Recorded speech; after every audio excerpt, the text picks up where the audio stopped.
Okay, while our panelists are seating themselves, is this on? Can you guys hear me? Yes? Okay, good. It is my pleasure to be here tonight to moderate this panel. And as I go around the state, up and down, people are always asking, because I'm from San Francisco, what is going on with this constitutional convention?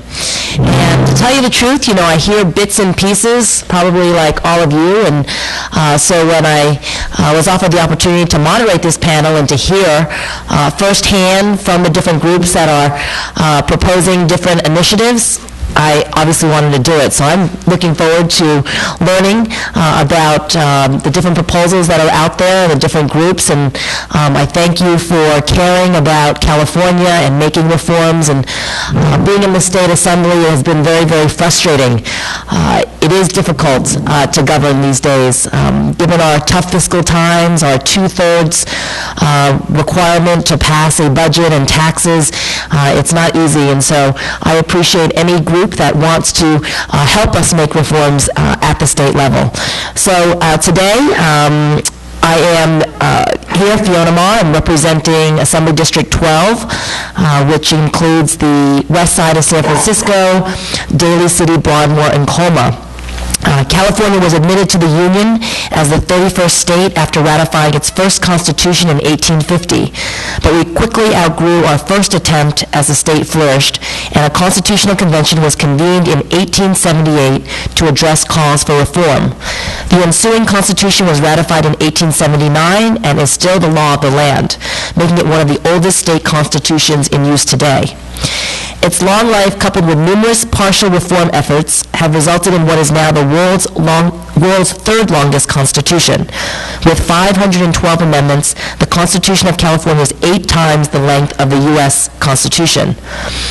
One of the many contentious issues in our Constitution is the requirement that we pass a state budget with a 2/3 majority. As a majority whip, one of my main responsibilities is ensuring that bills that make it to the floor of the Assembly have the needed votes to pass. Accordingly, I'm keenly aware of the difficulties that are presented by requiring a supermajority vote on difficult issues such as taxes and budgets. In fact, the California legislature has been unable to pass a budget by the end of the fiscal year in 22 of the last 30 years, a problem which ends up costing the state millions. But the problems in California run much deeper than difficulties faced with a budget.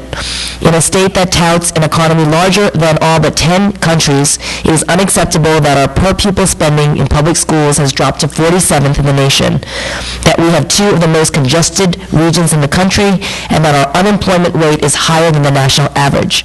What's worse, California is consistently ranked the worst state in which to do business. In light of these very serious problems, a movement has been growing which would rewrite the California Constitution. There is some disagreement, however, as to what the best way is to achieve the reforms that are necessary to get California back on track. Some, such as Matt Regan from the Bay Area Council and Repair California, or Robert Cruikshank from the Courage Campaign, are calling for a California Constitutional Convention where delegates will convene to determine these reforms. Others, such as Dennis Quillen with California Forward, proposes making these reforms through the initiative process. And also joining us today is Blair Bobier with the New America Foundation, which has acted in an advisory role but does not have an initiative on their own which they are advancing. These respective organizations were invited to participate today by the San Francisco Young Democrats because of their varying approaches and insights in this very important issue. I'm happy to participate because I believe in the importance of engaging the public early in this process and to ensure everyone is educated about the various vehicles so that we can all be part of determining the best road to reform. So thank you all very much for being here.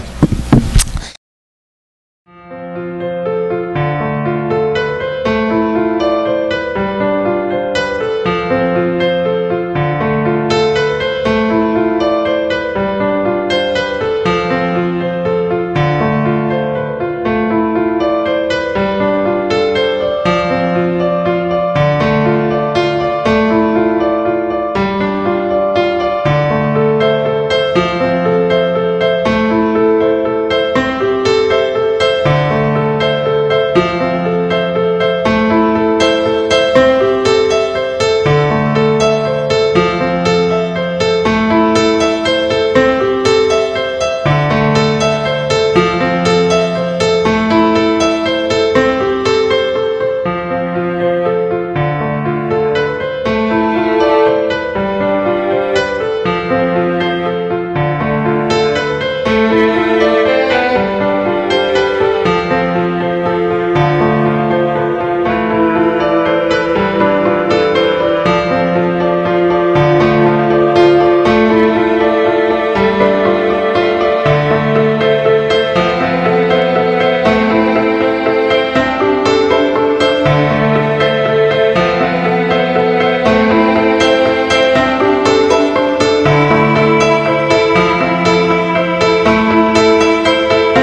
So I think to start off with, we're going to just do a quick introduction, and perhaps you can give your name, your organization, and a little bit about what your proposal is. Great. Yeah, go ahead. Hi, so my name is Dennis Quirin, and I work for California Forward. So California Forward is a nonpartisan, nonprofit organization. We're funded by 5 major foundations in California who a few years ago realized that if you care about public education and public safety and good roads and everything that government does, you're only going to get so far until you fix our government system. So they designed a strategic plan process that led to California Forward, the organization. So in 2008, we officially formed. Last year, we played a lead role with Prop 11, which was the initiative that passed redistricting. And right now, we're in the middle of sort of the final stages of drafting a couple of ballot initiatives. And so there's basically 2 initiatives that we're looking at. There's a number of different items underneath each of those. One of them is constructing a budget process that applies lessons learned and works with best practices. And there's about 5 components to that. One is a pay-as-you-go proposal. The second is basing budgets on results. A third is using one-time revenues wisely. And a fourth is 2-year budgeting. And then the 5th component of this is lowering the vote threshold from 2/3 to simple majority for passing a budget. So that's obviously different than budget and taxes, which I'm sure we'll talk about in a minute. And the second proposal that we're looking at running in a couple of weeks would propose to bring government closer to the people. So there's a couple of main components to that. One is protecting local revenues. So a lot of you have heard how in the sort of the budget kind of process, one component was borrowing money from local governments. So we would say money that is levied locally would be protected from being borrowed. And then a second component of that, of the Government Closer to the People initiative, is to create a community charter. So that would allow for any county, city, or school district, or any combination of sort of multiples of those that have overlapping jurisdictions, to come together, identify some specific problems in there, in those jurisdictions, develop a community plan, and then have the possibility to,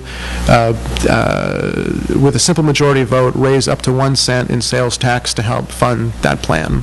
So the idea there is to foster local collaboration amongst local jurisdictions, so cities and counties and school boards, and to provide some more money as an incentive for folks to work together to pay for some local services. This isn't mandatory. It's something that should configurations of those districts want to get together to sort of figure this out, they could. So that's a key distinction there. And so the last thing I'll say about the plan that we're proposing, and we'll get into strategies for fixing the state in a second, the way that we see it, and I think a lot of you would agree, we've been in a big budget crisis now for a number of years, but it's been highlighted in the public's eye for about the last 18 months or 2 years. And what this has done has created and sort of helped further this thinking that the general public has that state government isn't working. So there's no trust. There's no trust in government. And this is something that has always been bad, and it's gotten a lot worse. And our premise of all of this stuff is, until you can stop the hemorrhaging, right, stop this, just the crisis that's happening, we'll never be able to have the conversation about other things that are critically important. And that includes the real conversation around taxes, around spending priorities, and a lot of things. So, there has to be a level of trust in government that doesn't exist currently in order to have some of these bigger conversations. We believe that our proposals would take advantage of this window right now. It's sort of the silver lining of the crisis, right? People want change, and they want change now. And we've been working on this for 2 years. We're going to take it to the ballot, and hopefully in November 2010 we'll see some results. So, thanks. Okay, thank you. Thanks. Good evening. My name is Robert Cruikshank. I'm the Public Policy Director at the Courage Campaign, which is a online progressive organization, multi-issue organization dealing with a lot of different projects, problems, and needs here in California. We have well over 700,000 members organizing for progressive change. I come from Monterey, which is where the first California Constitution that the Assemblywoman mentioned earlier It was perhaps not a perfect document, but in some ways it was actually quite progressive for its time. It guaranteed, for example, language rights for the Spanish-speaking population in California, which had just lost their lands to the American conquest. That got taken away in the 1879 Constitutional Convention. But what the Monterey Convention showed us is what happens when you bring a group of people who actually represent the broad diversity and rich diversity of California together. They can produce a document that can be fairly workable. The Courage Campaign, like so many of the other organizations represented not just up here, but so many of you out there in the audience, have come to realize that California is broken. Our state government is failing us. Not because we have bad legislators, we have very good legislators, but they are sent to Sacramento to work in a very bad system that makes it almost impossible for them to address the very serious problems our state faces.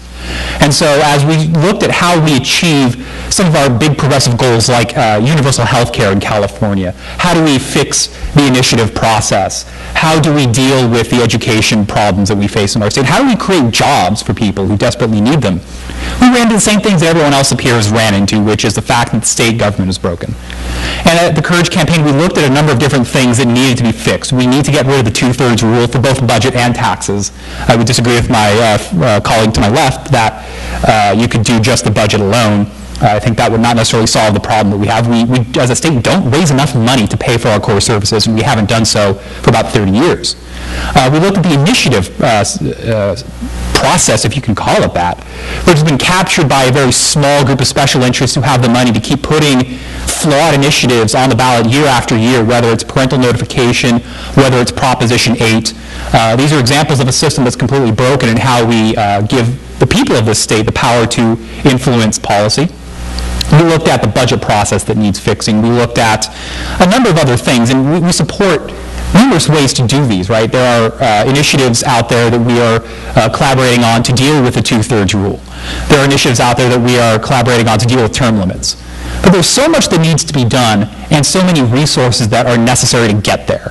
It costs at least $2 to $3 million just to get an initiative on the ballot. Then you have to run the campaign to get it approved by the voters. That's not money that the Courage Campaign has. It's not money that our 700,000 members have. They're being hit as hard by the recession as most of you. And so we started to look for ways that we could achieve a number of reforms at the same time. And that's where the Constitutional Convention really stood out to us as a big, bold idea that could work for California.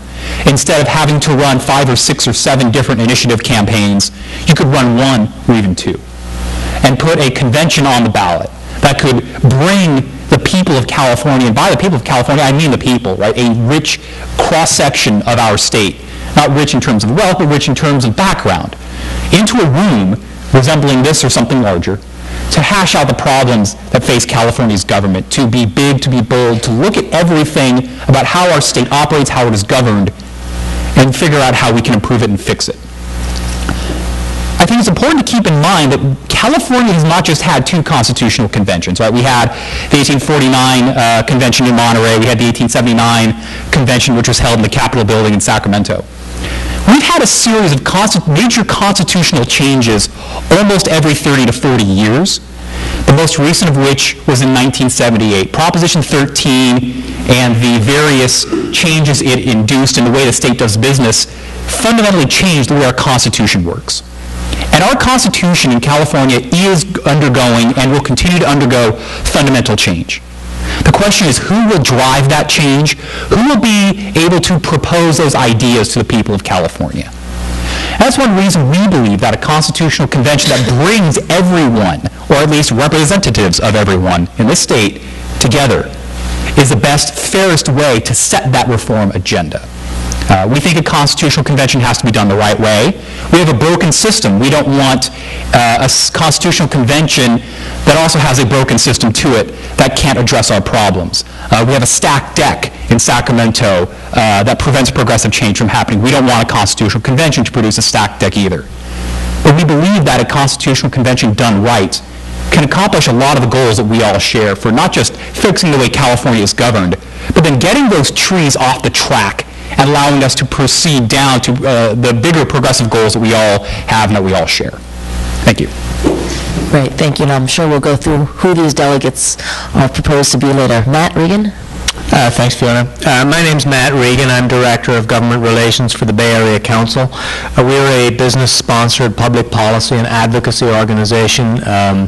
We represent the major employers in the 9 Bay Area counties, and we're not a chamber of commerce. We don't work on taxation and business regulation issues. We bring a business voice to the larger policy issues of the day: education, healthcare reform, water, energy, climate change, those sorts of things. And I run our government relations program, and a little over, about 18 months ago, I took a delegation of our members to Sacramento to talk about education, healthcare reform, water, all of the major issues of the day. And we went in August because the budget's supposed to be done in May, and we expected to have a fruitful, in-depth policy discussion about the major issues that California faces. We booked a room in the Capitol, and we brought the leadership in to come talk to us. And one after the other, they came in and they blamed the last speaker who just exited the room for the budget crisis, because the budget, of course, had not been signed. And it was a particularly embarrassing day for myself, being the person in charge of promoting and promulgating our policies in Sacramento, and bringing all of these sort of CEOs to Sacramento to listen to the leadership of both sides yell at each other. And so as we left the building, we thought, we need to do something. This cannot keep going on. I could list the crisis situations that this state currently faces, one after the other, from our prison population. The prisons are overflowing. Our schools are underfunded. We're now 47th in the nation after being first just 30 years ago. We're a knowledge-based economy, and if we think we can survive being 47th in the nation in public education, we're delusional. We have a water system that the legislature and the governor are still fighting over, that's on the brink of collapse. A moderate-sized earthquake in the Delta region would render 50% of California uninhabitable. And it's been that way for 30 years, and we haven't been able to reach a solution. And I could go on. And there doesn't appear to be the capability in the building in Sacramento to reach consensus and to get us the types of reforms that we need to function as a state. So we looked at what the problem was and what the problem could be, and we thought, it's not the folks that we're sending to Sacramento. We're sending good people up there to be our representatives. It must be the system. And we looked at what unifying factor within the system is leading to this dysfunction. And as Assemblywoman Ma mentioned, it's our Constitution. After India and Alabama, it's the 3rd longest in the world. And Alabama is currently having a constitutional convention as we speak. So pretty soon it'll be India, then us. We call it the Winchester Mystery House of Constitutions. There are conflicting measures in there that boggle the mind. Constitutional scholars hold it up across the world as an example of what a constitution should not be. And as we are the 10th largest economy in the world, we cannot function and expect to prosper and continue to grow having this huge weight around our necks. So we decided that, we looked into the idea first of how do we fix this?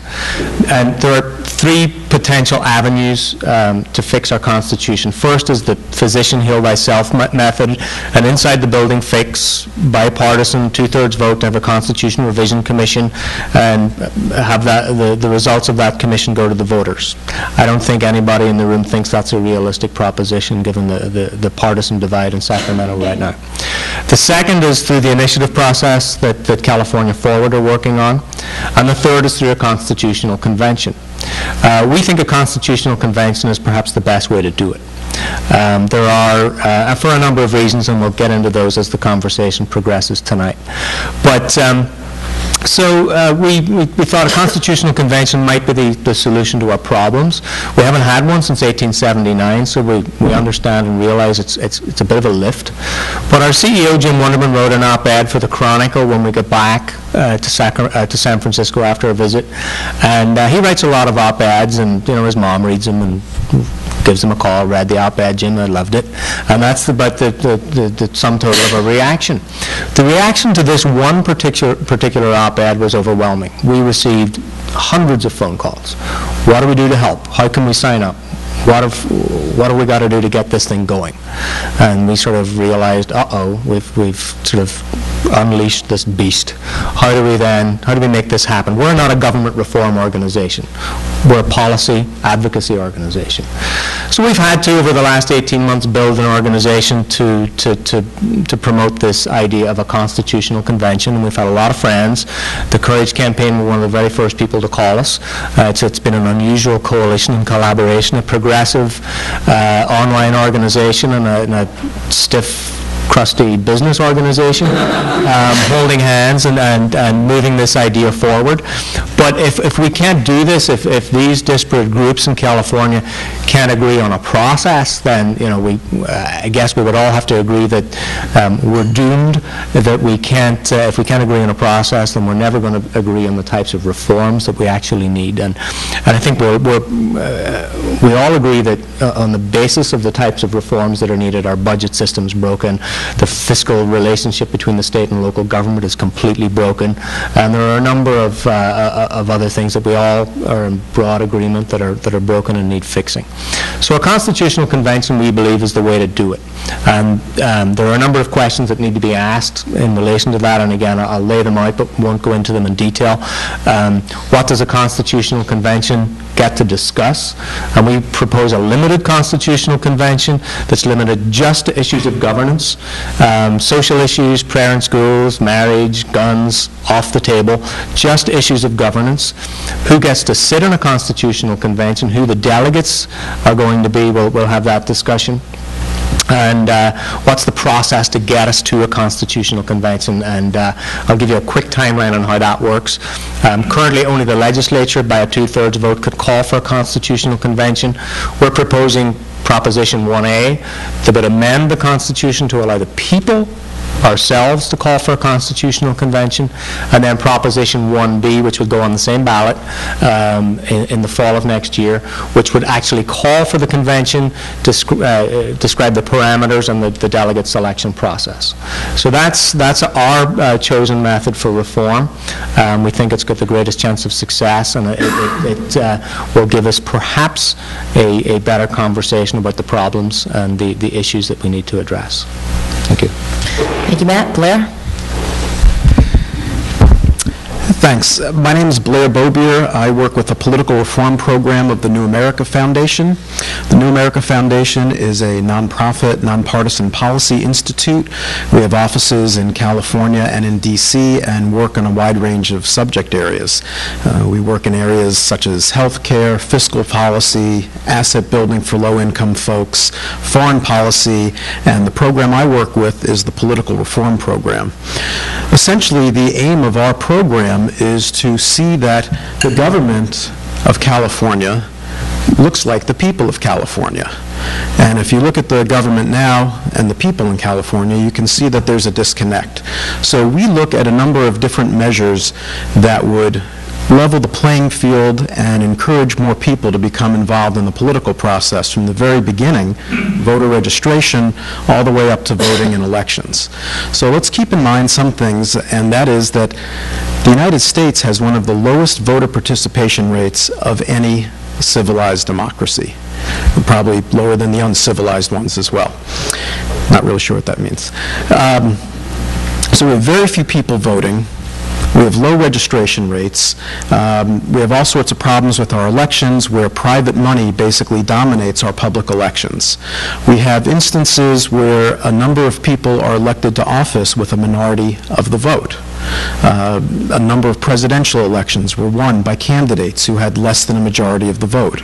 3 of the 4 last gubernatorial elections were won by candidates who had less than a majority of the vote. So we look at a number of different solutions to address these problems. Solutions such as ranked choice voting, which is used here in San Francisco to elect the city offices and the supervisors. We look at proportional representation, which is how most of the democracies in the world elect their legislatures. We look at public financing, and we look at ways of expanding voter registration.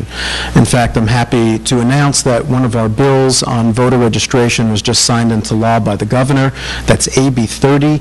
That's going to set the voter registration age in California uniformly at 17. Under the previous law, you could register to vote only if you were going to be 18 by the next election, and that created a lot of confusion and inefficient implementation of voter registration laws. So I think we have to ask ourselves, if we give the legislature new rules and new tools, is that going to be enough? Is that really going to get us the government that we want and that we deserve? Some other things to keep in mind and to keep things in perspective. We've heard over and over about California being one of the largest economies in the world. Well, I think we have to stop thinking about California just as a state. Wyoming's a state. Montana's a state. Delaware's a state. When you have 38 million people in an incredibly diverse setting, sprawling geographically over a good chunk of the North American continent, you really have to think of this as a nation state. Our population is roughly equivalent to Canada's, to Poland, to Argentina. We're much more populous than, say, Australia or Greece or Portugal. And we have to look at ways where the governance actually matches what we have in terms of population and diversity. So I think we can go into some of these solutions and proposals a little further on in the conversation. One of our roles in this Constitutional Convention discussion has been to flesh out some of the details, in particular how the delegates will be chosen. We jumped on this bandwagon in large part because we've been pushing something called citizen assemblies. And citizen assemblies are gatherings of citizens that have convened in places like British Columbia, Ontario, in Europe, and versions of citizen assemblies have been used in the United States, and this is where we convene ordinary citizens to take charge of the future. And that's one of the proposals we'll be discussing here today as well. Thank you. And I think there's an opportunity, if people have questions, to write your questions down, and we're just going to kind of start asking some of the questions. And, you know, Robert, you talked about the flawed initiative process.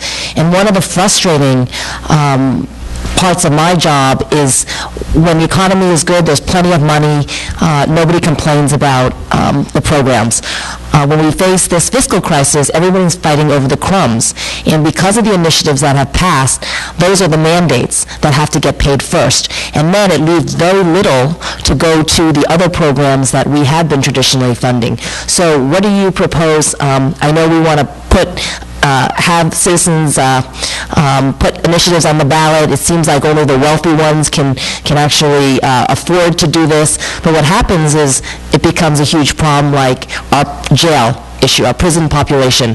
Prop 13 passed, not Prop 13, but 3 strikes laws. And since the voters passed it, we have to abide by it, and there's a lot of people in jail that perhaps shouldn't be in prison based on the 3 strikes. So what do you propose? There are a couple of ways I would respond to that. First, I think we need to keep in mind the larger context in which this happens. One of the main reasons why voters feel the need to do ballot box budgeting, as we call it, is because the legislature can't do it themselves. Not, again, because we have bad legislators, but because we have a bad process. Since 1978, we have had a structural revenue deficit. California, since Prop 13 passed, has simply not had the money to pay for our basic needs, for schools, for water, for roads, transportation systems, and even prisons. So when Californians decide to do something like create the 3 strikes rule, mandating a massive expansion of prisons, it comes out of the pocket of education, comes out of the pocket of health care. So to solve this problem, right, to get the public to do less ballot box budgeting, you need to solve the underlying revenue problem. You need to fix Prop 13, you need to fix the way the state raises money, you need to fix the way the state funds its core services. The second problem then is, how do you deal with the initiative process itself, right? Let's say that we have the ideal situation in which suddenly California, we're back in the 1960s and 1970s, the California dream is alive again, and we can have the best school system in the nation. What do we do then when voters get another bright idea like 3 strikes? There are reforms that I do think ought to be pursued. I think pay-as-you-go initiatives are probably a very good idea. I don't think there's anything wrong with asking voters to identify funding sources for new programs. I think there are also ways to explore returning the initiative process to the power of the people. 100 years ago, almost exactly 100 years ago, 1911, we created the initiative process because we had a state government controlled by corporations, primarily the railroads, and they essentially bought legislators and got the policies they wanted done, and the people of the state of California were frozen out of the process. The initiatives were designed to fix that, and they are failing to fix that. One of the main things we need to do is have some real initiative campaign finance reform. Find ways to limit the expenditures of different organizations on ballot initiative campaigns. I also think we need to explore ways to make it easier for the people of California to actually propose initiatives. I was born and raised here in California. I know that might sound weird to people, but the notion of initiatives, and the fact that I was born in California. But having lived here, people in California are wedded to the initiative process. We are never getting rid of it, even if we decide it is a good thing, and I'm not convinced it would be a good thing to get rid of it. It's going to be here. What we need to do is find ways to allow the people of California to perhaps use it more easily. Looking at online signature gathering processes would be, I think, very useful for that. Another final thing I would keep in mind, knowing the Prop 8 debacle, I think it is worth exploring making initiatives, constitutional amendments in particular, must be passed by 2/3 of the electorate. You could also do a grandfather clause so that if you wanted to, repeal Prop 8, something that the Courage Campaign is very actively supporting, the repeal of Prop 8, that you could have a grandfather clause that any initiative passed by a majority could be repealed by a majority, but all initiatives going forward that change the Constitution must be approved by a 2/3 rule. That's one way you can protect the Constitution. You look at the U.S. Constitution, you need 2/3 of the House and Senate to pass the amendment, and you need 3/4 of the states. We've had 27 amendments in the history of the United States Constitution in 222 years. We've had 500 amendments to the California Constitution in 130 years. Clearly, we need to find a way to balance giving people the power to use the initiative process as intended, while also ensuring that it is not misused. Anyone else have any comments? Or should we just go on to the next question? Prop 13, you mentioned Prop 13. What are your thoughts on Prop 13? Well, my personal thoughts or the organization thoughts? Whatever. So, I mean, I think that there are a number of issues that have led us to where we are today, and one of the big questions is our tax system. And I think we're probably all in agreement on a lot of the stuff that that we think either needs to change or at least needs to be really dove into with a real discussion. There were a lot of ramifications of Prop 13, and I think in some ways we've been fishtailing back and forth since then.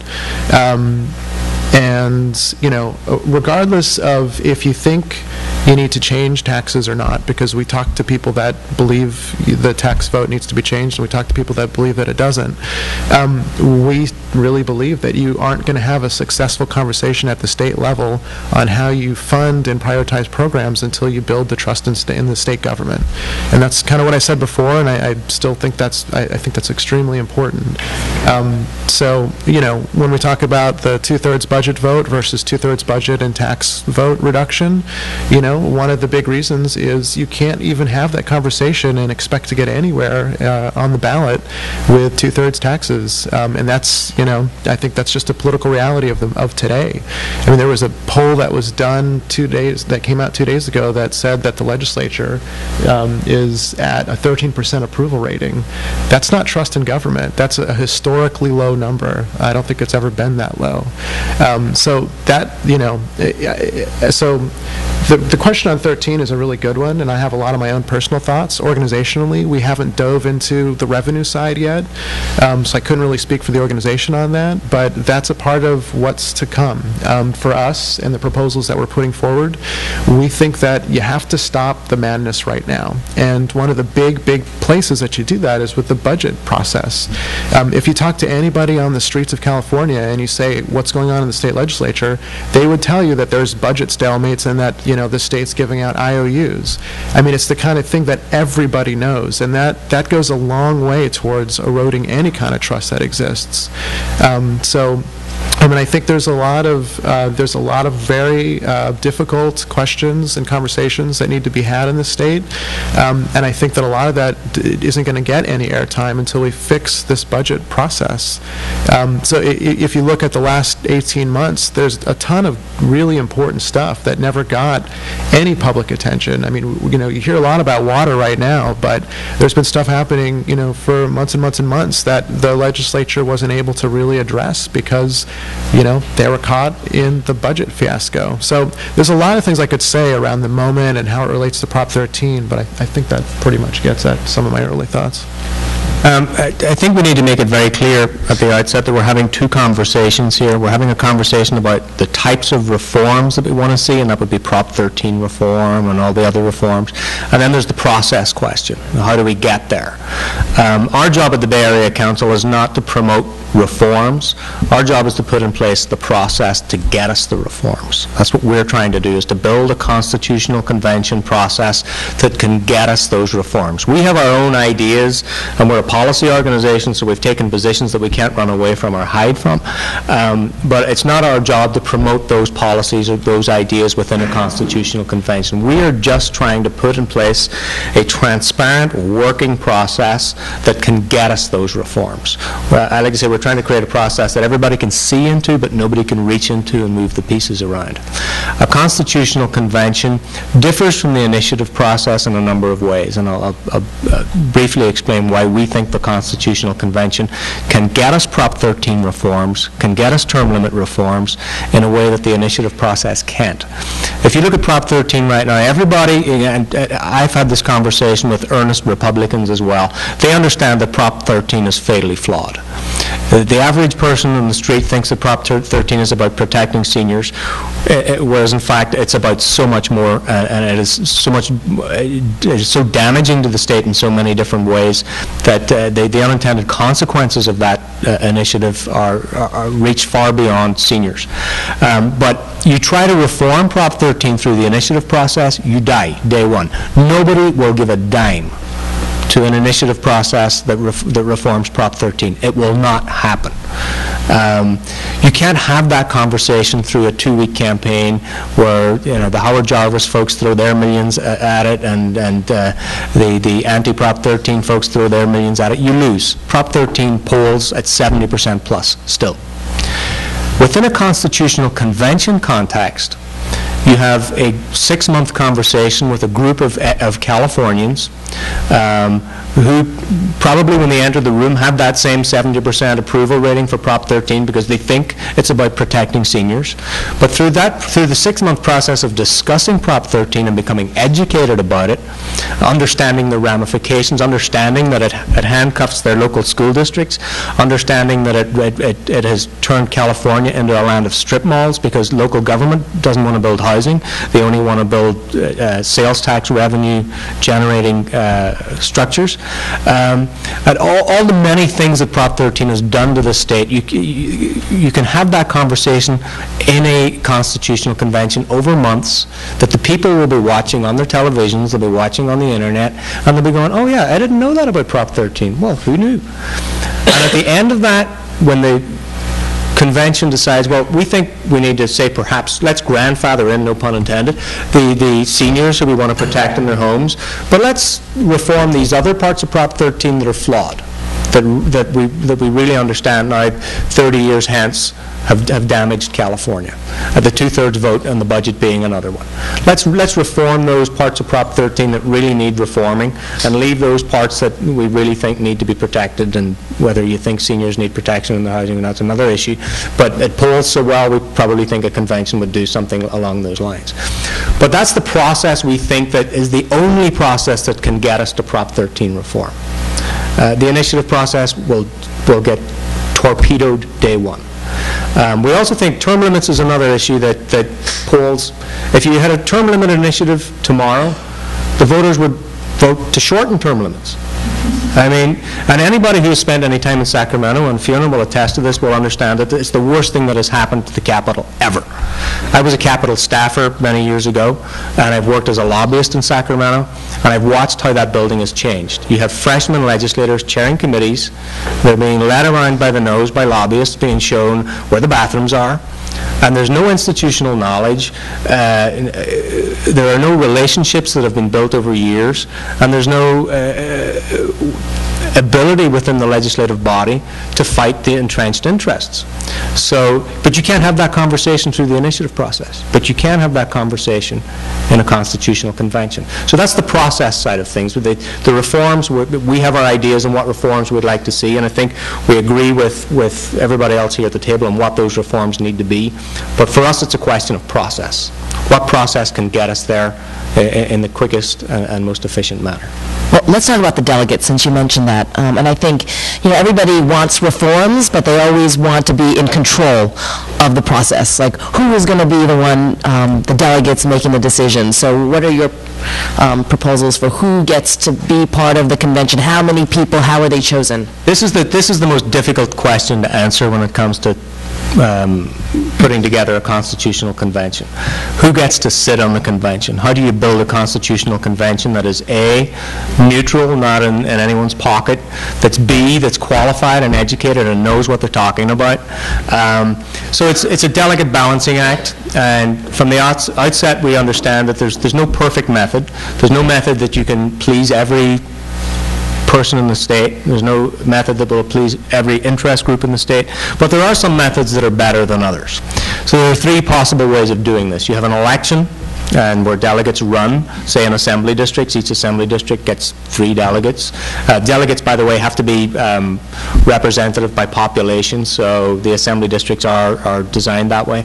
So if we did that, we would more than likely get Labour running their slate of candidates, Howard Jarvis running their slate of candidates, Democrats, Republicans, Greens, everybody running their slates of candidates, and we'd end up with a constitutional convention that looks very similar to the legislature. And that's not what we want. So we discarded the election model pretty early in the process. The second model that we looked at for a very long time was the scientific random selection model. Have each assembly district select, say, 200 people randomly through DMV rolls, taxpayer rolls, election rolls, to get the broadest, most diverse collection of people from that assembly district. The plan was to sequester them for a weekend in a room like this, and have them talk about the Constitutional Convention, their ideas, what a Constitutional Convention would involve, the sacrifices that they would have to take time off work, etc., and serve. And that group then would self-select, say, 5 people to go forward and represent their assembly district. That way you would sort of weed out a lot of the gadflies and the crazies, and you would get 5 well-qualified people from that assembly district, self-selected by their peers from a random selection model. And the third selection model is an appointment model. Have each county council appoint one conventioneer to represent their county, and then for each, and then insert number here, each additional number of residents would get an additional conventioneer. And the process that we'd put together for that would be to have the county council appoint a commission, an independent commission, who would do the selecting. And it would be kind of a I would imagine a Senate confirmation hearing type process, where the people would come and say, I want to be a delegate and here's why, and they would be put through a process of questions, etc., and then the commission would select that county's delegate or delegates. That way you get, the beauty of that particular process is you get a lot of expertise, you get a lot of very qualified people, a lot of people who won't need to be brought up to speed on the issues of the day, the issues that are facing California.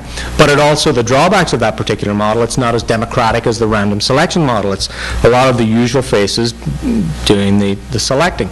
So we're looking currently at a hybrid model. Have a portion of the delegates be selected randomly, and a portion selected through that appointment process. So you get a convention that's composed of average Californians, self-selected by their peers by assembly district, plus some appointed by county, and who would more than likely be a little more qualified and a little more educated to the issues of the day. And that way you get sort of the best of both worlds. Not a perfect selection model by any means, but we think we're getting close to probably the best selection model. We've got a ways to go. We're still tinkering with the process, and we say we're not going to get a perfect process, but I think we can get a good process. And as we've said from day one, since we embarked on this, we can never let the perfect be the enemy of the good, because the problems facing California are so dire. We can't let the thing fall apart on a minor delegate selection issue that may not amount to too much at the end of the day. How many people are you talking about? Well, if we did the third model, the county selection model, it would be somewhere around 200 total delegates. The hybrid model could be 2 to 3 times that number. We haven't decided, again, we haven't decided on a final absolute number, what would work best. Other states have constitutional conventions regularly. This is not something that's a very radical idea outside of California. And the numbers differ from state to state. Some states will have them by assembly district, 1 per, and their conventions look just like their legislatures. We think California is such a large and a diverse state that our convention would have to be larger than our elected body as it currently stands. So I would guess, and don't quote me on this, it would be somewhere in the 400, but it could be bigger, it could be smaller. And then how do they decide what issues? Because I guess what happens is they would go through all the issues and I guess vote to put it on the ballot? Constitutional conventions in other states and in other countries operate by consensus. They're very different from legislative bodies. Legislative bodies are composed of caucuses and political parties. This will be a neutral, apolitical body. So they don't come with the kind of baggage that, no offense, Fiona, that legislators bring with them. They're not championing any particular interest. They don't accept campaign contributions. They don't have to, actually they won't be allowed to meet with anybody outside the convention hall to discuss issues. They will be very strictly confined by Brown Act and by all sorts of jury sequestration type rules and regulations. But they operate by consensus. You generally get constitutional conventions voting on issues 85, 90, 95% in favor or against of propositions and proposals. How the convention would be staffed would be up to the convention. They would make that decision more than likely. We're proposing that the FPPC, the Fair Political Practices Commission, would perhaps put together a team of experts to advise the Constitutional Convention. That's one idea we're exploring. That's a pretty neutral arbiter that everybody in the state, to most degree, respects. But the convention would most likely it would operate by Robert's rules, but it would put together its own operating structure and its own rules of operation. So one of the concerns this past May, we had a bunch of initiatives, and sometimes when you put too many ideas in one idea, all you need is one group to come out and attack it, and then that kind of sets the tone for the whole thing. So how many different ideas do you propose, or are there going to be different initiatives, or like 10 initiatives in one ballot? California has a single issue rule for initiatives. You can only put one idea per initiative. That doesn't apply to the outcomes of a constitutional convention. The Constitutional Convention can come up with 50 reforms and put them all on one ballot. It would be, here's the new Constitution, which we came up with. Vote for this, or vote for the old Constitution, the one that we know that doesn't work. This might not work either, but it's worth taking the risk. We did a lot of work. A lot of very smart people came through the building and explained to us what the problems were, what the best solutions were, and this is what we came up with. So that the single issue rule doesn't apply. Within those 50 revisions, there will be something for everyone to hate. That's without a doubt. But it will be very difficult for interest groups to take shots at it, because it's a product of the people. The people of California came up with these revisions. If you want to take shots and empty your war chest attacking the work of the people, go for it. Again, that's another way it differs from the initiative process. The initiative process is, by and large, they're crafted behind closed doors and smoke-filled rooms in California Forward's case, by a lot of very smart people. But if you look what happened in May, the same thing happened. We had a series of initiatives that were consensus initiatives, Republicans and Democrats agreeing on the types of crisis reforms we needed in the middle of our budget malaise. The voters turned against them unanimously because it wasn't a Sacramento sort of ivory tower type solution. It would be very difficult for, we expect them, some opposition to take shots at the product of the convention, but it's a very difficult political argument to make. We don't like the reforms that the people have proposed. That's how we hope it will come. Dennis, talking about the initiatives, why do you think the initiative process would be better? Well, so there's a lot of things that people have said that I definitely agree with. And one of the big ones is, what we're proposing are policies, and what we've just been talking about is a process. And we've been through a process. I mean, we've been talking to people, 20,000 people, face-to-face, in meetings like this, in meetings with 1 or 2 people. None of this is online. This is all face-to-face over the last 2 years. And that's an undercount. None of the proposals that we're putting forward are things that we came up with ourselves. It's all stuff that has been thought through and vetted by a lot of other people. We're multi-partisan, so it is a real cross-section of California who has weighed in on our proposals. So, there's a couple of things that I think are really important to say. One is timing is everything.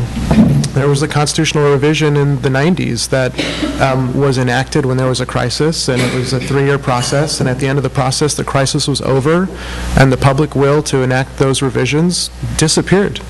And I don't know when, things will change for California. It might be in a couple of years, it might be in 4 years. Obviously, the sooner the better, but the reality is there's a window of opportunity where the public is interested and willing to make big changes.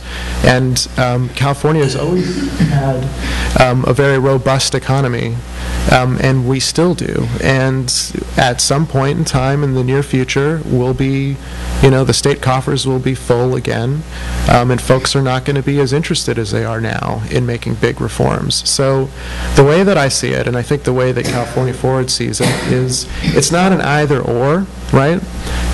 We're proposing some changes that we think will make a big difference, and those changes are things that are going to be on the ballot in a year. My guess is things aren't going to turn around in the state, unfortunately, which probably means that people are still going to be really interested in seeing some reforms. So, I think just a question that I have personally when I think about a constitutional convention is, what is the state going to look like in 2 years or in 3 years, number one? And number two, if you have a package of a number of different reforms, even if it's on one vote, I'm not sure how people are going to take it if they're not ready for a big change. So there's a lot of questions I think that people have. Organizationally, we don't see ourselves as oppositional to the Constitutional Convention at all. It's a separate process, and it may very well be a great one, or it may be a Hail Mary pass. But if you're in a game and you can throw your Hail Mary pass and you can run another play at the same time, then why don't you do both? So there's no moderator, so I want to say ditto to that. We're on the same team. This is the reform team you're looking at up here, and the status quo team is somewhere else. We all agree on the changes that are needed and the types of reforms that are needed, largely, not on a lot of the specifics and the details. Just to say we have process differences, and we work with California Forward every day on making sure we're not stepping on each other's toes, and the two processes are complementary. We both go to the ballot in November of next year. California Forward, presumably with their first slate of reforms, and us with our Prop 1A and Prop 1B. And I would envisage, and I don't know, if California Forward's right and the initiative process is the way forward, and they lead with 4 or 5 initiatives next November, and they all pass overwhelmingly, and the voters have shown an appetite for change, and that the initiative process is the way they want to do it, I would see that we would seed the field and go, good on you guys, you were right, we were wrong. But I don't want to put all the eggs in that basket. If California Forward lead with their best 3, 4, 5 initiatives and lose, then the Constitutional Convention is our last best hope. So both initiative processes, both reform processes need to go forward hand in hand. I would just add to that, the Courage Campaign agrees with both of these guys that we do need a constitutional convention. We also need a triage for the state of California, right? We need to get the right things on the ballot in 2010 to deal with the two-thirds rule. That needs to go. We need to look at ways of putting initiative reform on that ballot. We need to try to put as many different things on that ballot as we can, and try again in 2012 if necessary. But the Constitutional Convention, one of the reasons we find it so valuable is, as Matt said, it's a way for people of California to see a product of the people. And it's worth keeping in mind that that's not the only set of constitutional reforms we're going to see. There are special interests in this state that are not holding public discussions like this, that are not holding public forums. They're just going to write their own initiatives and put it on the ballot and assume that that's how things are going to change. Constitutional change in California will happen. Anytime you have an economic crisis this severe, a political crisis this severe, the current system cannot continue and it will not continue. And we believe that the best way to produce positive change that people of California can actually participate in making and approving, is through a constitutional convention process. That's not the only way. Again, if there are very good initiatives on the ballot next year, we ought to support them. Here's a question from Dan. With the random selection model, how do you avoid self-selecting the people who have the most time on their hands? The senior, the wealthy, avoiding those people who would be least likely to be able to attend even if selected. Delegates will be randomly, if we use the random selection model, will be randomly selected from, say, DMV rolls, voter registration rolls, taxpayer rolls, so that we're reaching the broadest base of people as possible. Delegates will be paid a legislator's salary because they will be doing legislators' work. How much do you get paid, Fiona? They keep cutting our pay. Well, by the time we have a constitutional convention, it'll be $50 a week. But anyway, so it will be open to all Californians. We do not want this to be a convention where the idle rich are the only folks who can afford to participate. Conventioneers will be paid a very generous salary and will be given job protection, much like jury participants are, and heaven help any employer who fires someone who's participating in the Constitutional Convention. That would not be good for product sales. So, Really? Are they going to have job protection? yeah. And how is that guaranteed? It'll be done, I presume, the same way that jury job protection processes are put in place. And where does the pay come from? Well, that's another good question. Who pays for a constitutional convention? The last major big state to have a constitutional convention was Illinois, and I think 2008, and their bill came to $23 million for the convention. California is much bigger, and we expect that our convention will last longer. Our top dollar estimate is $80 million, and that would come out of the general fund, and everybody goes, $80 million. If you look at what 1 day of budget delay costs this state, 1 day, budget being late 1 day, is $40 million. The last budget delay cost $9 billion. If we can fix that one problem alone, through a constitutional convention, people will not be asking if $80 million was too much to spend. Okay. Joan Allen, please address the newly released field poll, which showed lack of support for many of the essential fiscal reforms. I'd be happy to take that one. I wrote about it in Calitics this morning, as did Brian. The people of California do not right now, they're not where we want them to be. According to the polls. Now, that doesn't mean you don't go out there and lead for change. What we need is a clear vision of how to fix California, how to renew the California dream. This dream, you know, when I was born and raised here in California, the dream that you're taught you're going to inherit. Or if you move to California, the dream you think you're moving here to live. And you get here, and it's not like that at all. California's a broken state. It just doesn't work anymore. The way we fix these problems isn't by looking at a poll and saying, doesn't look good for us right now. You look at that poll and say, okay, this is where we need to go. These structural reforms need to be part of a broader vision for California. We need to show Californians that the two-thirds rule is what stands between them and universal health care. It's what stands between them and a working educational system. It's what stands between their children and a good college education. It's what stands between them and getting out of that damn traffic on whether it's 101 or the 405 or wherever it is in the state you're in. We need to change how we talk about structural problems in this state. You know, I think we all here can talk about the structural problems that need to be fixed, and I've been doing that, you know, for the last year and a half.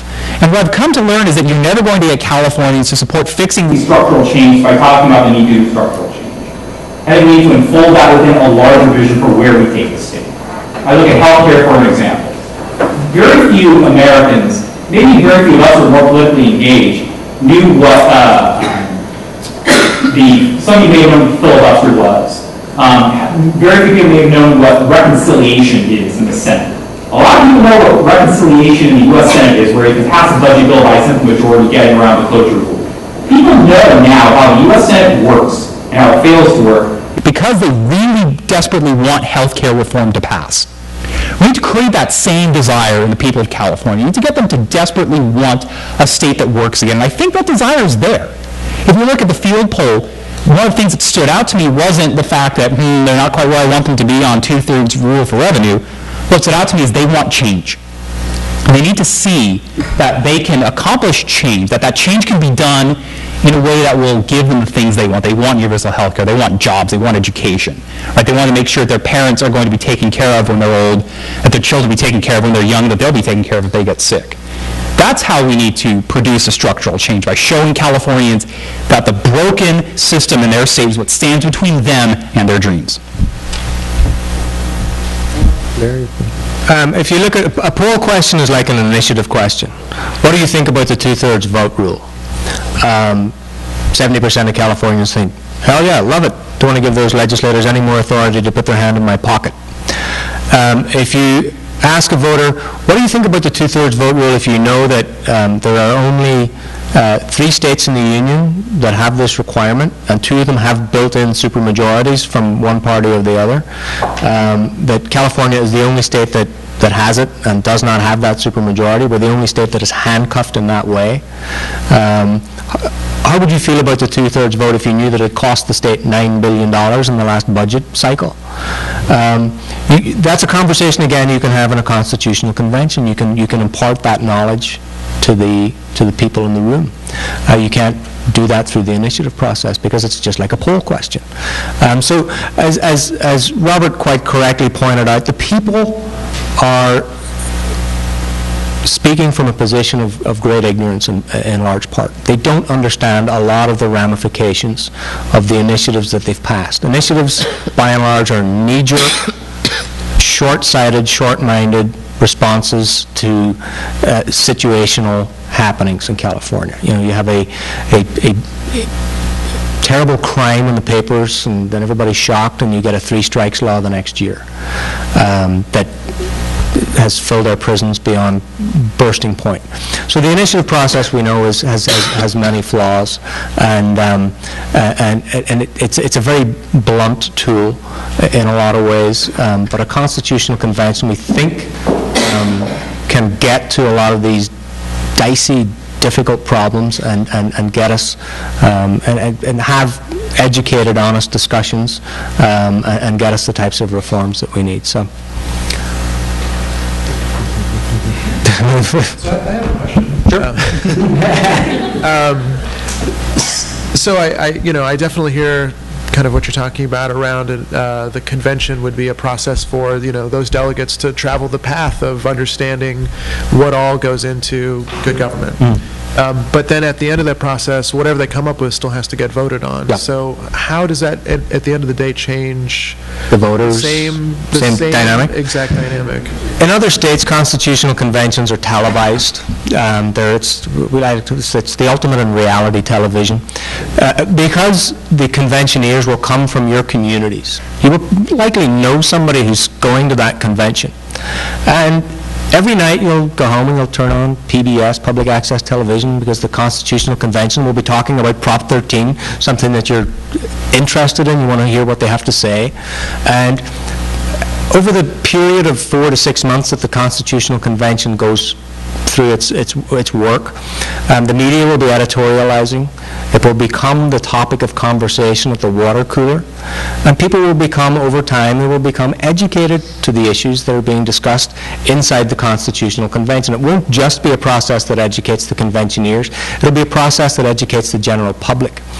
The initiative process is generally one where, the proponents throw a bunch of money at it for 2 weeks, and the opponents throw another bunch of money at it for 2 weeks.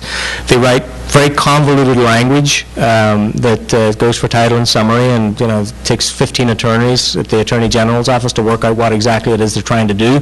Somebody runs a competing measure saying vote no on this to do this and yes on that, and it ends up being a pretty messy situation where the voters tend to look at who endorsed the particular measures and go, well, that's good enough, that's what I'll vote for.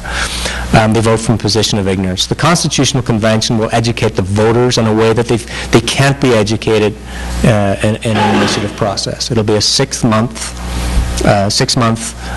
viewing process where people will become engaged. And that happens in other states. I have a question. How will each of you guys find yourselves making it, or making either your initiatives or putting a copy of the Constitutional Convention on the ballot? Is it by gathering signatures? Is it by, go ahead. Yeah, we'll be running a ballot initiative campaign. So gathering signatures, we'll be filing probably in a couple of weeks or so, and it'll sort of run the sort of normal route of the initiative process. The Courage Campaign is currently working with a number of different progressive organizations from around the state to, again, look at doing some ballot initiative campaigns in 2010, potentially around the 2/3 rule, for example. That would be done through, again, signature gathering. As Courage Campaign, we have 700,000 members online. We're very keenly interested in finding ways to have volunteers do the signature gathering as much as possible. Not only to reduce the cost, but to show people that this is actually a genuinely grassroots-oriented effort. The last initiative to be put on the ballot solely through volunteer gathered signatures was in 1982. That being said, Prop 215, which legalized medical marijuana in 1996, was done largely through volunteer signature gathering. And there have been a number of ballot initiative efforts in the last 20 years that have had a substantial component of volunteer gathered signatures. We actually think that's going to be wave of the future, to use a cliched term. I think you're going to be seeing a lot more of that in California politics, and that's not such a bad thing. Yeah, if you, we have to go through the signature gathering process as well. We have 2 initiatives going on the ballot next year. We're submitting them for title and summary in the next couple of weeks, and we'll need to submit several million signatures by April of next year. And we are also looking at volunteer signature gathering. It's one of the reforms we would like to see is just the complete abolition of paid signature gathering. It's an absolute abomination that people prostitute initiatives outside Safeway, and again, it's just the power and influence of money that has taken over our initiative process. So we would like to lead by example and collect our signatures through a volunteer army, and we know how difficult that is. As Robert said, it's been, I think, Alan Cranston organized the state county by county or assembly district by assembly district, and I think that's sort of the last time it was done successfully. Prop 11 tried last year. The League of Women Voters made a real honest effort, but then eventually at the 11th hour had to engage paid signature gatherers. But we would like to do that, and we think it's the right way to go and sets the right tone for the campaign.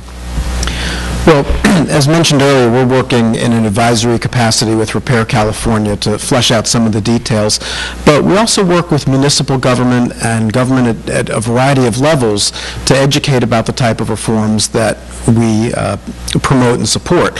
So, for example, the city of Sacramento is looking at potentially using ranked choice voting for their municipal elections. The city of Albany is considering proportional representation.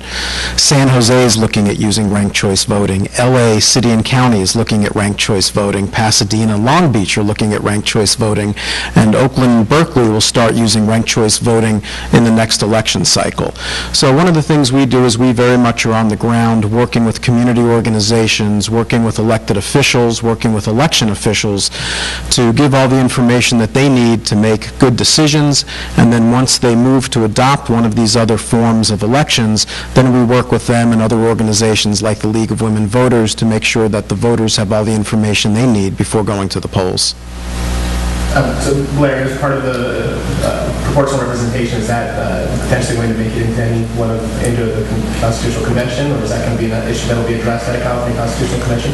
Well, that's an awfully good question. We certainly hope it's part of the mix.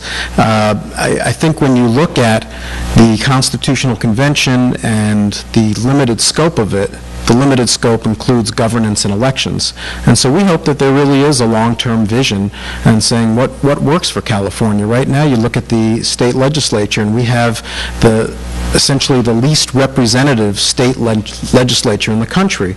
There's one representative for about 470,000 people. That's 10 times the national average. The state next to California in terms of representation is Texas, and California's districts are 3 times larger. Oregon, where I lived for many years, an assembly district is about 50 or 60,000 people. So those are neighborhoods. Those are small enough where a representative is actually out at the corner grocery store, can go to PTA meetings. You can actually walk an entire district. And it really alters the equation in terms of money as well. If you have districts that are so huge, and Senate districts are twice the size, it takes an awful lot of money to run campaigns and get elected. So we would hope that that entire equation of representation is in the mix for the big picture. Kind of on that note of limited scope, Robert, I heard that my understanding is that part of the Courage campaign's or hopes for a California Constitutional Convention would include social issues. I think that varies a little bit from Repair California. And I wanted to see if you think that may have the potential to derail what the Courage campaign is going for. I think I should clarify. Our view has been about a constitutional convention that it should not include social issues. We do not believe that those should be on the scope of a constitutional convention. I'm glad you asked that question because, the Courage campaign of last year has become known as one of the leading organizations in the state in the fight to restore marriage equality. But we believe that needs to be done at the ballot box. We lost the ballot box. We need to win at the ballot box. We don't believe the Constitutional Convention is the right place to deal with marriage equality, to deal with abortion rights, to deal with immigration, to deal with any number of contentious social issues. And in fact, I'm glad it's not. California actually, one of the positive things about our Constitution, what we've been slagging on it all night, we have one of the strongest bills of rights anywhere in the country. Our First Amendment is much more expansive than any other states. We have an Equal Rights Amendment, whereas the federal Equal Rights Amendment fell several states short back in the early 1980s. We think that needs to be protected and preserved. That's not something we would look to change in a constitutional convention. What we do believe, though, that the Constitutional Convention ought to look at is initiative reform. We saw with Prop 8 that a certain number of voters are able to take rights away from people. We think that the initiative process should, at minimum, be changed to mandate that any constitutional amendment, as I said before, have a 2/3 threshold going forward. That would provide sufficient, some additional safeguards, I should say, to protect individual rights at the ballot box. We also would like to explore ways to ensure that nobody's rights will ever be voted on, or at least be taken away from people again at the ballot box, once, of course, we repeal Prop 8.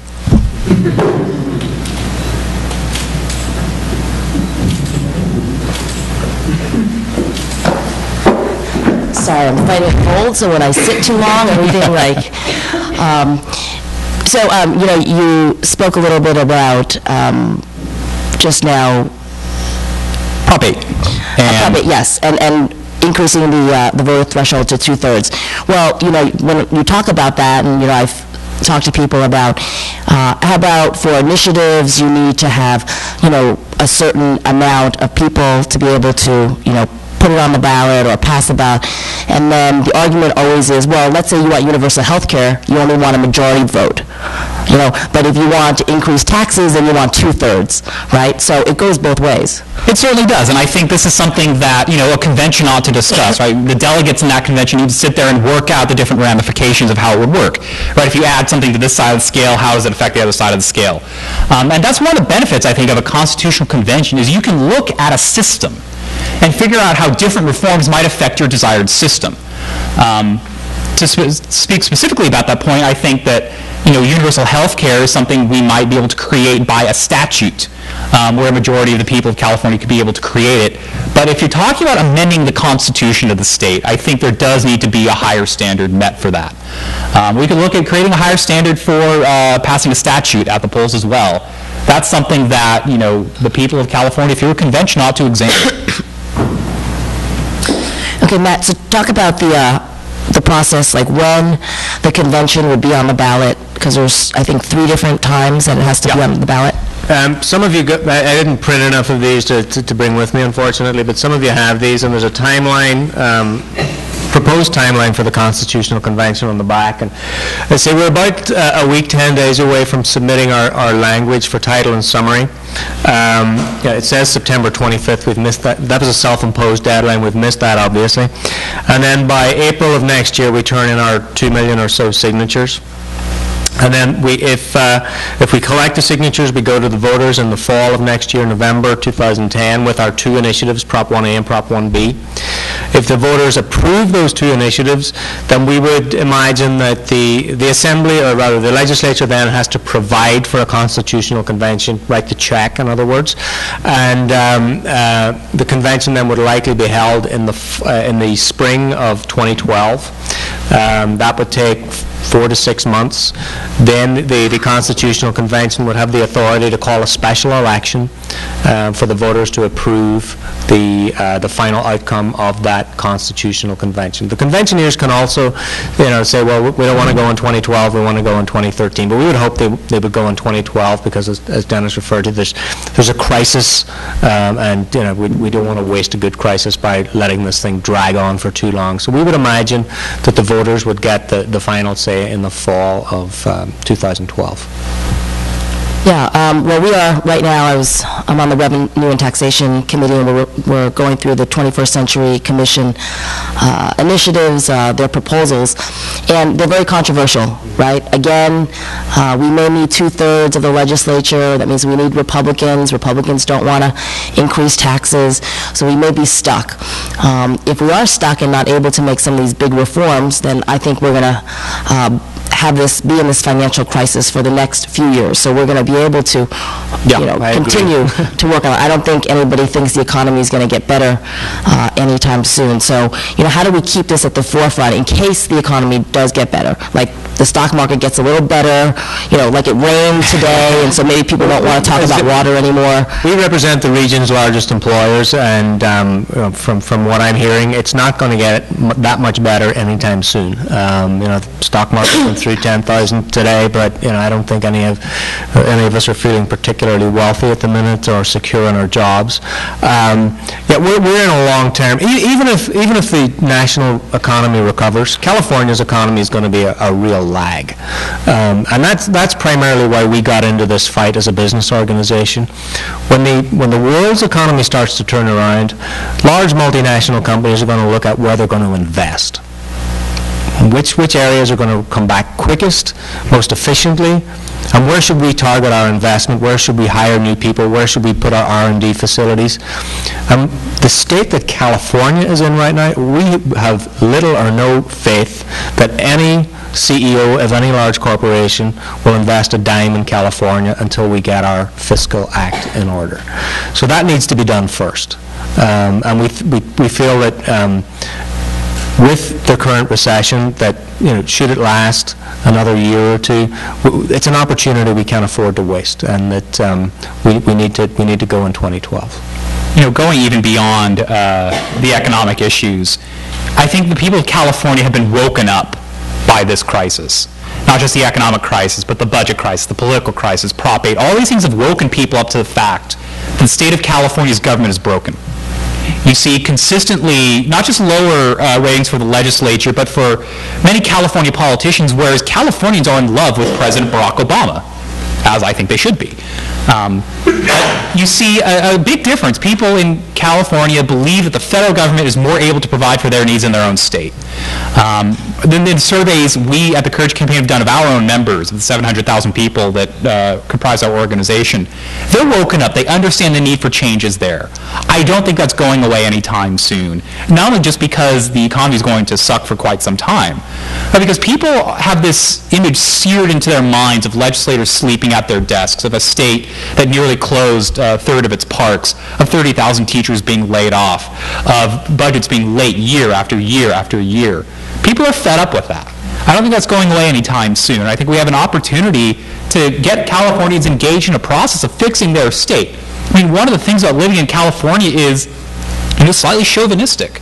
We're California, damn it. We live in a great state. We should have a government that reflects our hopes, our dreams, and our greatness. We've answered pretty much like all the questions that have come in. If anyone has any other questions, and maybe I just have a question for all of you. Open primaries, that is going to be on the ballot. What do you feel about that? We have a large number of declined to state voters these days, and they just don't identify with either party. And so, what do you think? We do need one of the reform areas that we would like to see addressed in a constitutional convention is the method and the process by which we select our elected officials. It doesn't work. California is a pretty purple state. It's not rabid red or rabid blue. We're largely a moderate voting bloc of people. But if you look at the legislature and how we select our elected officials, you have the real race in 99% of our elections is in the primary, because the seats are so safe that in a primary, whether it be a Republican primary or a Democratic primary, the candidate that wins is generally the one that runs closest to the base, either farthest to the left or farthest to the right. So that's where the real election is, and you get perhaps not the purple candidate, but the deep blue or the scarlet red. And when they get to Sacramento, they can't talk to each other. And you have a system and a dynamic that's dysfunctional. What we would like to see is some sort of electoral reform, be that open primary, be it some other method, where we get a more representative type of elected official going to Sacramento. And that's just one. I don't think particularly that the open primary solution is going to solve any of our problems in any large measure. I think it's a very small part of the problem, but it's a piece that needs addressed nonetheless. So what people call the open primary is really a top two primary. An open primary is something that political scientists would call a different system. So under the top two system, what happens is candidates from all political parties run in the same primary, and then only the top two vote getters advance to the general election. So whereas people call this an open primary, I refer to it as a closed general election, because your choices are going to be limited to two candidates in the general election, and that might be two Republicans or two Democrats. The chances are incredibly slim to none that you'll see any third-party candidates on the general election ballot. And I think that's really unfortunate and anti-democratic. I think we need all the choices that we can have for the general election. And you have to remember that elections are about ideas as well as just who's going to win and who's going to lose. Another problem with the top two is that if you have so many candidates running in the primary, that it takes a very small percentage of the vote to advance to the general election. So that really increases the possibilities of having so-called spoiler candidates. You can have a whole host of moderate candidates, and if they all split the vote, then the chances are heightened, that you're going to have extremists elevated to the last election, to the decisive election. As you can tell, I'm not a fan of the top two system. There's much better ways, including ranked choice voting or proportional representation, to increase representation. And I'll just add one more thing, and that is that a number of proponents claim that the top two results in more moderate candidates, but we really have yet to see any data or research backing that up. Yeah, speaking not just as Robert Cruikshank Courage Campaign, but also as Robert Cruikshank, member of the California Democratic Party Executive Board and of the Monterey County Young Democrats, it's a terrible idea. And as a constituent of the senator who dreamt the idea up. Unfortunately, yes. Unfortunately, yes. I am a born and raised Californian. I did live in Washington State for about 7 years, fairly recently, where this was adopted actually in the year 2006, the top two model. And what it does is it pushes primary fights out into the general election. You have a lot of districts that are fairly red or fairly blue. You'll have, instead of the Democratic primary being resolved in June and everyone coming together in the summer and working hard to elect Democrats in the fall, you're going to have that primary fight pushed out into the general election. And that will take away from the other necessary unity work that needs to be done. If people are, still in their corner for their own Democratic candidates, they're not going to be coming together to repeal Prop 8. They're not going to be coming together to elect a Democrat to the governor's office or to the presidency. Another problem, and that's actually what's happened in Washington State. All these primary ballots get pushed out into the general election. It's a waste of money, time, and resources. The other interesting effect of, as I understand the law written in California that Ava Maldonado snuck through, resembles a Washington State law in the fact that you can essentially pick your party designation on the ballot. You can essentially claim to be representative of any party. You're not limited to Democratic, Republican, Green, whatever. And in Washington State, we saw in 2008 a lot of people who were Republicans saying they're from the GOP party, or they're from the Conservative Party, or they're from something that didn't use the word Republican. Because, as I'm sure most of you know, good Democrats in this room, Republican is something of a dirty word these days, especially for many Californians, for many Americans. And I think you might see the same thing in a place like San Bernardino or Fresno, where voters should have the knowledge of which party that candidate is affiliated from, and it might be a Democrat, who lists as something else. It doesn't do much for transparency. It doesn't do much for party unity. I think that's actually the purpose of this. The reason Ava Maldonado wants it on the ballot is to divide Democrats and force them to waste their money, time, and resources in extended primary battles. And we talked a little bit about redistricting, safe seats. Prop 11 passed in November 2008, and I think your organization, helped draft that, and there's going to be an independent, body now going to draw the lines. And as Democrats, Republicans, or as Democrats, we've really been very careful to try to keep communities of interest together, so that the legislature looks like the diversity that California represents. And do you have any thoughts about, what the lines are going to look like, or how they're going to change, or how they're going to be drawn? Has anyone been following all the meetings around the state? So we're still really involved with the process. I think one of the concerns that folks had when the Prop 11 campaign was going on was that, what are we going to end up with at the end of this? And as you guys are talking about, the process is extremely important. So how you pick your delegates and how they're representing the state and how they draw the boundaries is extremely important. Organizationally, we're very, very, very involved in making sure that there's a lot of people at that table. I unfortunately am not in those meetings, so I can't tell you the details of how it's all playing out. Yeah, just briefly. I think that this notion that redistricting reform is necessary is frankly wrong. I don't know how you draw a district where San Francisco is going to be competitive. People people self-select to live in San Francisco for a reason, right? They like to live in a progressive community. Just as, my conservative right-wing family living in southern Orange County loves living there because it's a deeply conservative community. There are parts of the state that are somewhat balanced, and, you see those reflected in certain elections. I live in a swing Senate district on the Central Coast. But I don't see how you would draw a district that would make San Francisco or southern Orange County balanced or purple without even more massive gerrymandering than what you see going on today. I think that, we need to keep in mind that Californians have the political persuasions they do, right? We live in a purplish state on certain issues, a blue state on others. We've elected a majority to the California state legislature almost every single year since at least 1970. That's a fact. I don't think there's anything wrong with that. The problems that we face in California don't really stem, in my mind, from how the districts are drawn. They stem from how the government operates and how the government has been designed to fail, in my mind. Well, one of the concerns is maybe the Senate. We only have one senator now that represents all of San Francisco because we've got about 800,000 people, and right now we have 2 senators in San Francisco and 2 assembly members. So I would love to see the state Senate abolished at a constitutional convention and the state assembly quadrupled.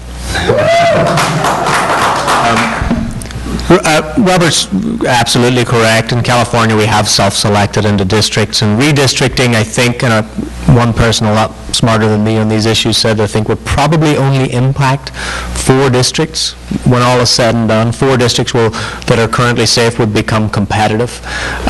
It's important that we get our districts right, but it's not a panacea. It's not a solution to our problems. It's a small piece of the puzzle. Districts should be democratic and representative, but I don't think we're that far off that goal with the current districts as they are, because, as I say, we live where we live. So under the current system, a Republican is not going to be represented in San Francisco, and a Democrat isn't going to be represented in some of the more conservative parts of the state.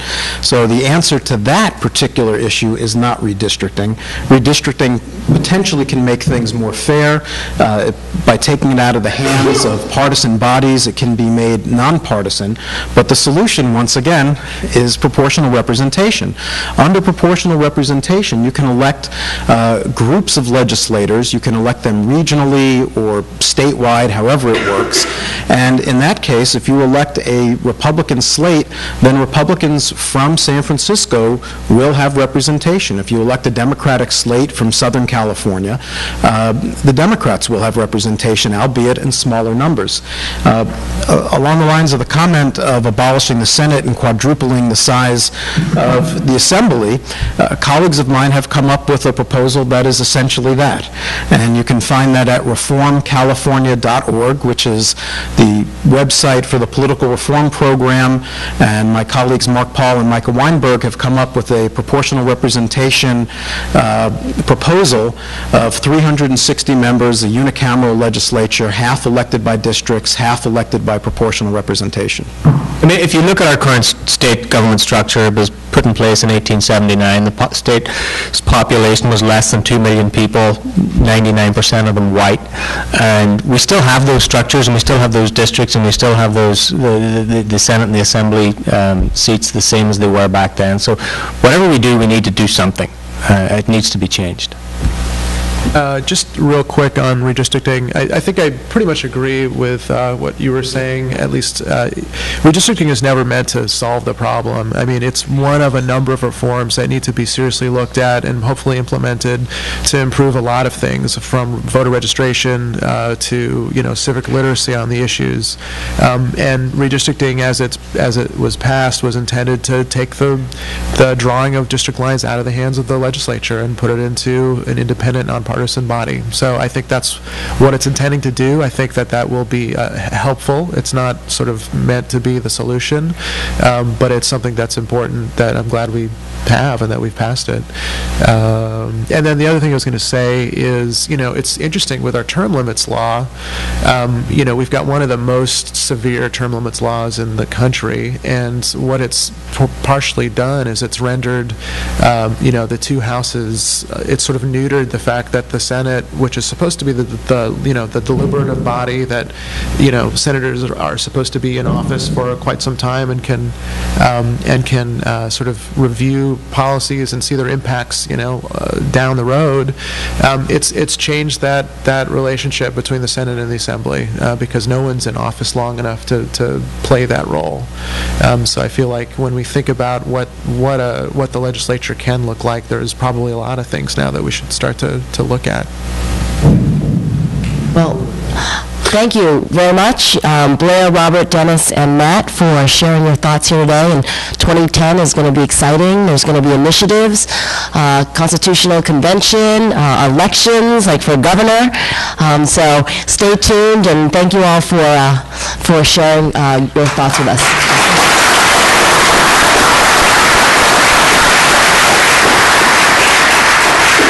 Just one quick shameless plug. We have Stay Engaged forums, and if you found any of the stuff that we're talking about here interesting, we'd love to stay in touch with you. And you can also check our website, ca4.org, for a lot more information. And we'll be filing these initiatives really soon, so please stay tuned. And thank you to the Young Dems for hosting this forum. Thank you.